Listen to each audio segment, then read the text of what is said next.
welcome. Welcome to kindergarten today. Hello and welcome. I am so glad that you're here, joining us, tuning in, and following along, ready to learn about what we're doing this week. Didn't know where I was going with that.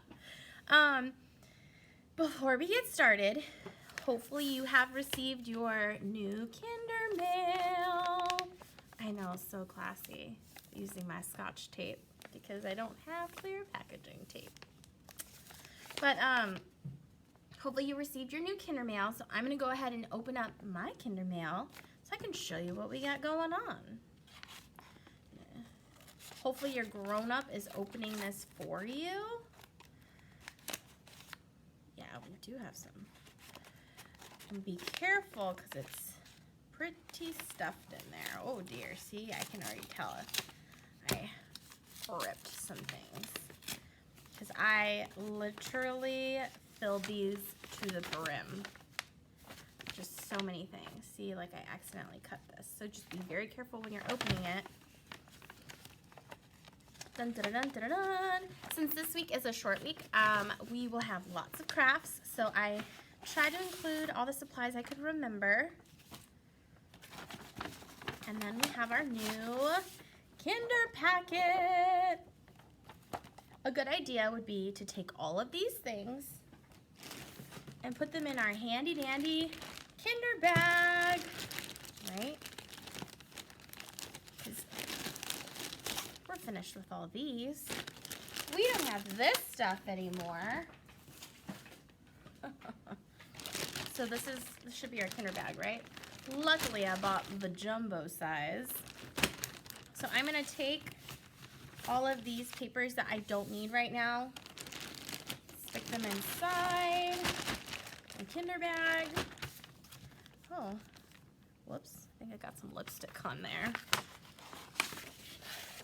Take these apples out. Make sure there's nothing left in my bag. All right, because we don't need any of that just yet. What we will be using today is we will be working on the letter T. We will be working on our new sight word and. We will be sequencing the events of an apple life cycle. And our last page is, oh, and then there's a little bit of math here. And then our last thing is an apple craft. So we do kind of have two apple activities, and then a T and an and activity. And yeah, it should be, other than some seesaw things, but it should be like a nice, pretty, simple, fun day. I tried to put lots of fun things. The problem is, like, there's just so many fun things. It was hard for me to narrow it down. So,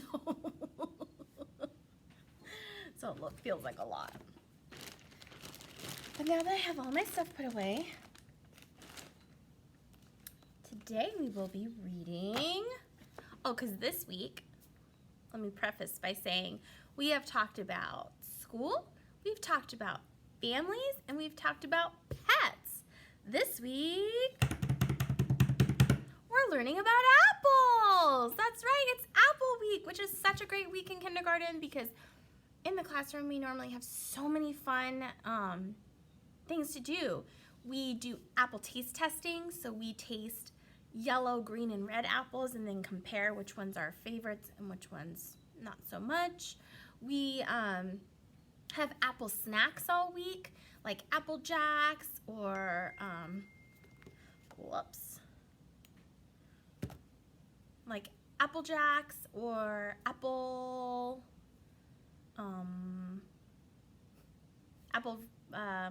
rice cakes or those apple straws, apple cinnamon straws, apple juice, apple sauce, apples,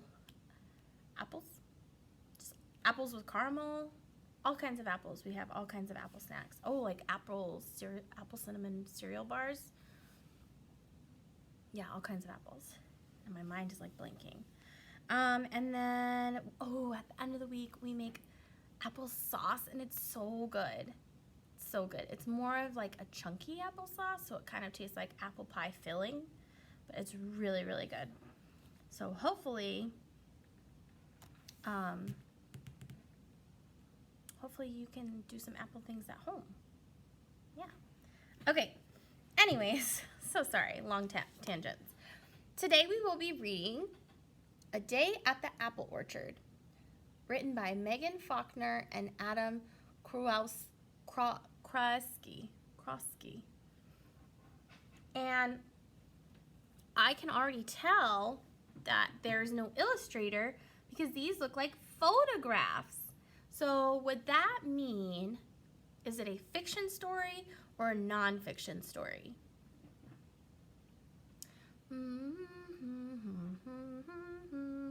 What do you think? Yeah, it's a non-fiction story because it means it's things that can happen in real life.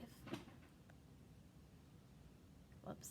If it were fiction, it would be a fantasy story, right? But this, since it's photographs, it can happen in real life. A Day at the Apple Orchard. It's a sunny day in early fall, perfect for apple picking.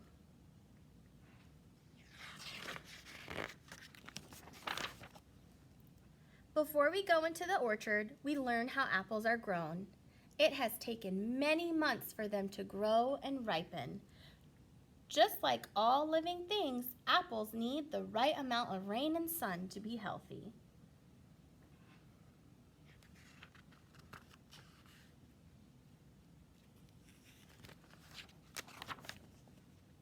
Hope this is charging. The life of an apple begins in spring. During the winter months, the tree doesn't grow or change. This stage is called dormancy. Warm weather awakens the tree and it begins a new cycle of growth. Leaves push out from the tiny buds.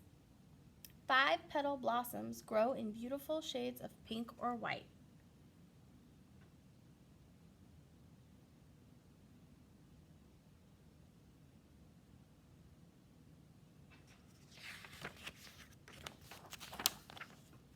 Apple farmers set up beehives in the orchard. When a honeybee lands on an apple blossom, it sips the sweet nectar. Tiny grains of pollen stick to its legs. As the bee flies from flower to flower, the pollen it carries fertilizes the blossoms. This is called pollination. As spring turns into summer, the flower petals fall from the tree. Okay, so let's talk about that for a second. So basically, like tiny, so there's like, this is like the little tree branch, and the leaves start to push out of the tree branch, and then flowers start to blossom on the tree. So this is what an apple tree looks like when the apples are growing. So this is the apple trees in the winter, and then they have new branches, and the branches start to sprout leaves and flowers, and the flowers start to grow, and they're pollinated. All summer long, the apples get bigger and bigger. As autumn approaches, the apples start to ripen. They turn from green to red. And then so here we can see like the flowers start to turn into these, which turn into apples, and they start to get bigger and bigger. Some types of apple, like Granny Smith, stay green. Others, such as Golden Delicious, turn yellow. By late summer or early fall, the apples are fully ripened. It's harvest time.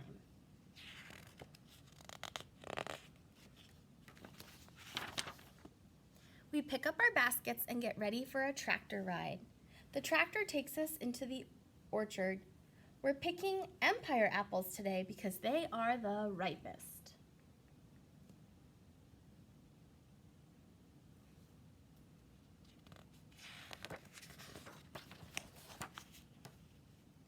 Before we start, we learn the best way to pick an apple. Instead of pulling it off the tree, we must turn the eye, which is the bottom, to the sky and tug gently. We want to make sure that the bud is not damaged for next year. Oh, nice. It's even telling them how to, telling them how to pick the apples. You have to pick it carefully off the tree so you don't damage the tree. It's time to start picking.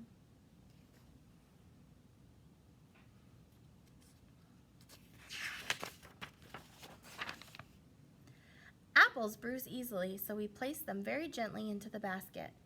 While we are picking, we see wire guards at the bottom of the trees. We aren't the only ones who like apple trees. Apple farmers must safeguard the trees from hungry creatures such as rabbits, rodents, and insects. That's right, because if the rabbits or the rodents or the insects are eating the apples, then there will be none left for us, right?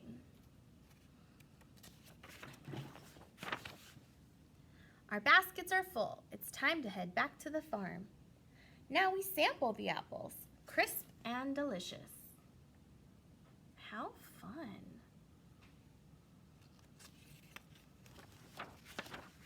Next we see how apple juice and cider are made with an old-fashioned hand press. First the apples are put in the press. Then we turn the crank. The cider comes out of the bottom. Wow, and look, it's only like a little bit at a time. So they gotta work really hard to get that juice out. Then we have a taste test.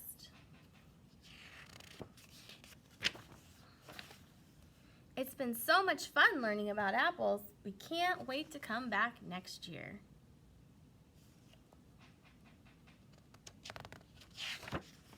Yay! What a great story. So at the beginning I talked about the life cycle of an apple, because apples, how do they grow? They grow on trees, that's right. And they have like different stages, because there's like the tree branch, and then it starts to make leaves, and then that starts to make flowers, and then the flowers start turning into like these little like buds, and then those things turn into apples, and they start getting bigger and bigger and bigger, right?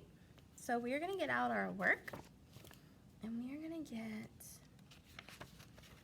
I think it's the second page, which is this page called Growing Up. Let me get mine out. Dun, dun, dun, dun, dun. This page, okay? And it says, color, cut, and glue the pictures in order.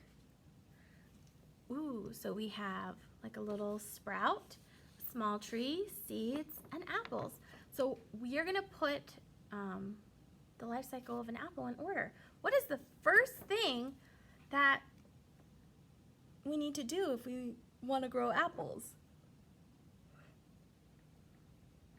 Yeah, we need to plant the seeds. And then what happens after we plant the seeds? Yep, the sprout starts to grow. And then what? Yeah, and then we have a small tree. And then last we have our apples on the apple tree. Very good. So the first thing I do is always the same. Pick up my pencil and write my name. And then you're gonna cut out the pictures on the dotted line and put them in order. Color it all nicely. And then on the back, it says read the number on the basket and draw the apples to match. So if this basket says 5, you're gonna put how many apples in the tree? 1, 2, 3, 4, 5. That's right. And color the picture nicely, okay? So, let's see if I can color this one really quick. Dun, dun, dun, dun, dun, dun. I know, isn't it great that you're watching me color, but not the work? Just me and my facial expressions.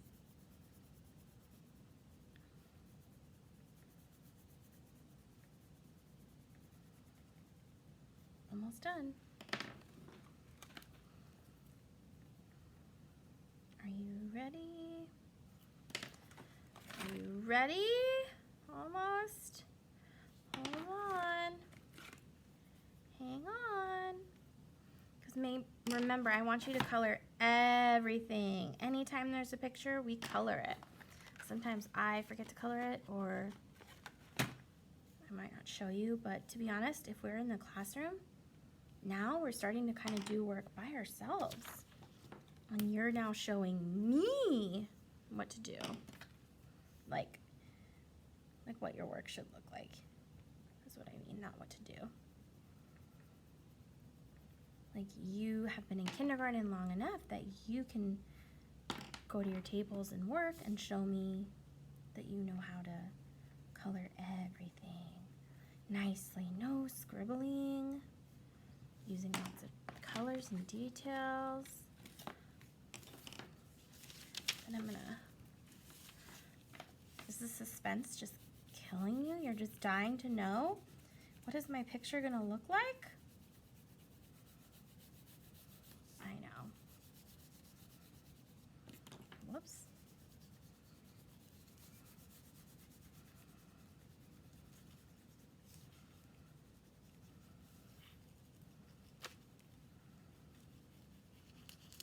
I'm just trying my best, guys.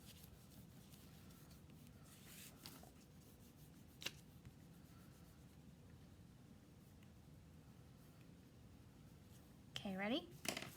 Dun dun dun dun. Ta-da! Yep, I colored everything nicely.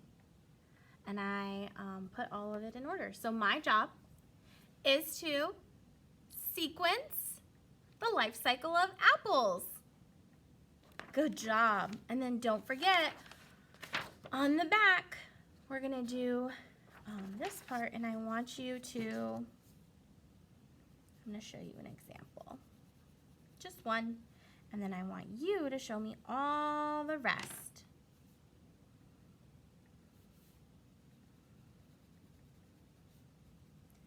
Because on here, my job is to identify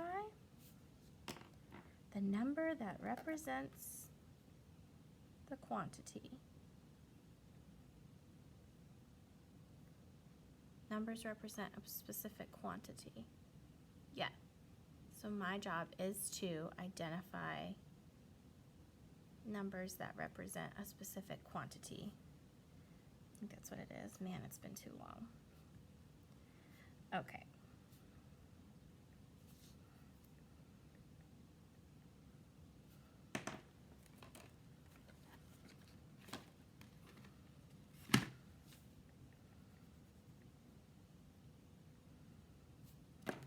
Ta-da! Just like that. And then you can color the background too when you're done. Okay? You got this.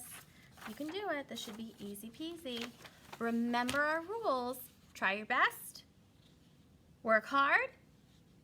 Work hard and try your best. It's kind of like the same thing. But, I mean, like, work hard, but also, like, give it your best. And be nice. Okay? Don't forget. And I will see you soon. Okay? Have fun. Bye.